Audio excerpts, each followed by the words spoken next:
Ria was a quiet child. She liked to spend hours in her room, drawing on the walls with crayons. Her parents thought it was a harmless hobby, until they noticed something strange. The drawings were not the usual childish scribbles of animals, flowers, or people.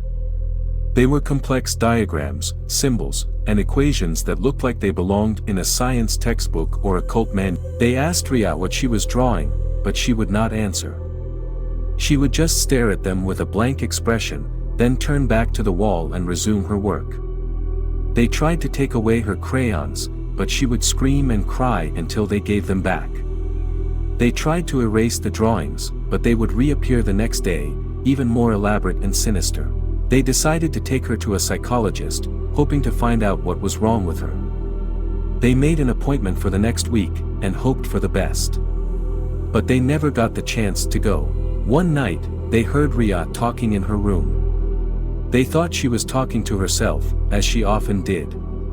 But when they listened closer, they realized she was not alone. There was another voice in the room, a deep and raspy voice that sounded inhuman. They rushed to her door and tried to open it, but it was locked.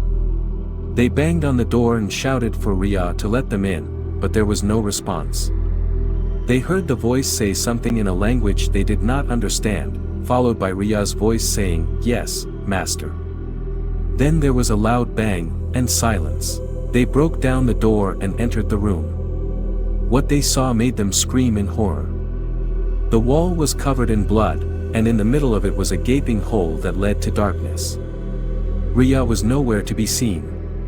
The only thing left of her was a note on the floor, written in crayon. "I have gone with him. He is my master. He showed me the truth. He loves me more than you ever did. Do not look for me. You will never find me."